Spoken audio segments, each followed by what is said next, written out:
البدع والأهواء، أهل البدع العقائدية وأهل البدع السياسية. نقول بيننا وبينكم السلف، بيننا وبينكم الكتب، كان فيقول البدع بيننا وبينكم. Bismillahirrahmanirrahim. Qala al-Imam an-Nawawi rahimahullahu ta'ala wa qala ta'ala laqad kana lakum fi Rasulillahi uswatun hasanah liman kana yarjullaha wal yawmal akhir wa dzakarallaha katsira. Sungguh telah ada untuk kalian pada diri Rasulullah SAW suri teladan yang baik bagi orang yang mengharapkan Allah dan hari akhir dan banyak mengingat Allah.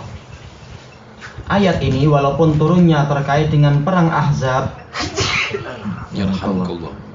perang Ahzab yaitu di tahun 4 Hijriah itu, akhir-akhir Hijriah, akhir-akhir 4 Hijriah, awal-awal tahun 5 Hijriah, yang mana setelah Allah Ta'ala menyebutkan sifat orang-orang munafikun dan orang yang di hatinya ada penyakit, bahwasanya ketika betul-betul orang kafir datang menyerang, justru orang-orang yang munafik dan di hatinya ada penyakit itu tidak mau membela Rasulullah dan tidak mau berjaga-jaga di tapal batas negeri Madinah itu. Bahkan mereka sembunyi di dalam rumah dan sebagainya, dan sifat-sifat yang disebutkan di dalam ayat-ayat tersebut, bahwasanya mereka justru banyak mencaci Rasulullah dan para sahabat, atau kalau tidak mencaci, menggunakan kalimat-kalimat yang sangat tajam. Dengan alasan kalian maka musuh datang begini-begini.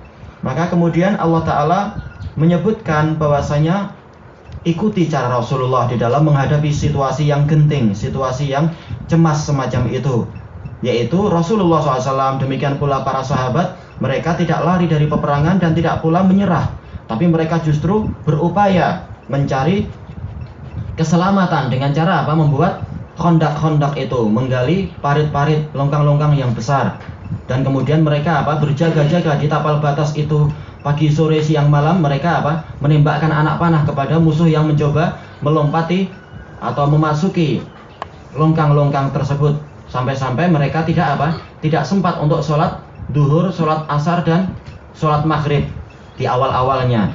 Tapi kemudian sholat maghrib, sholat itu semua setelah matahari terbenam, menunjukkan semangatnya mereka untuk menjaga kehormatan negeri Islam tersebut, dan juga menjaga kehormatan mereka dan menjaga kehormatan agama dan nyawa keluarga semuanya. Kerjasama untuk menjaga wilayah tersebut. Laqad kana lakum fi Rasulillahi uswatun hasanah.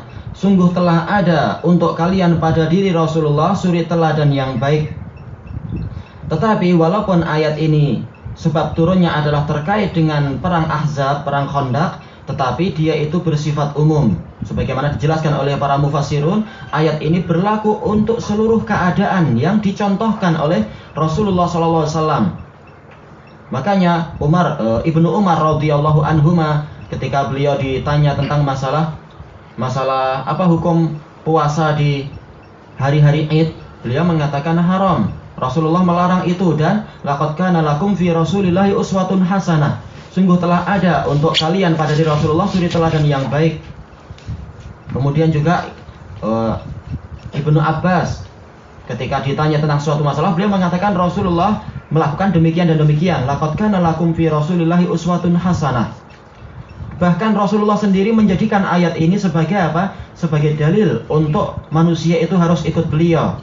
Ketika sebagian sahabat bertanya tentang masalah apa hukum mencium istri ketika kita puasa, Rasulullah mengatakan saya mencium istri saya ketika saya puasa. Orang ini mengatakan, wahai Rasulullah, Anda sudah diampuni dosa Anda yang dahulu dan belakangan, sementara kami enggak demikian. Maka Rasulullah mengatakan, ama yakunu lakum fiyya uswatun hasanah. Apakah tidak ada pada diri saya teladan yang baik untuk kalian? Ini menunjukkan bahwasanya ayat ini berlaku umum. Seluruh perkara-perkara yang terkait dengan agama, maka kita harus mencontoh Nabi SAW. Bukan hanya kita ini menjadikan beliau sebagai sebagai zat yang nanti dimintai syafaatnya, tetapi syariatnya sehari-hari kita sia-siakan, kita langgar dengan alasan itu syariat di zaman unta, itu adalah syariat di zaman badui, itu adalah syariat di zaman pertengahan. Kalau kita ikut Nabi nanti kita mundur lagi. Tetapi kalau masalah syafaat nomor satu, mereka minta syafaat, tapi paling jauh dari menaati Nabi. Ini adalah tidak layak, dan ini adalah sesuatu yang sangat memalukan. Dalam kehidupan sehari-hari kita membelakangi ajaran-ajaran Nabi, dan kita lebih mengutamakan bid'ah yang dikatakan sebagai sunnah, padahal itu buatan manusia, bukan ajaran Nabi yang datang dari wahyu Allah Ta'ala.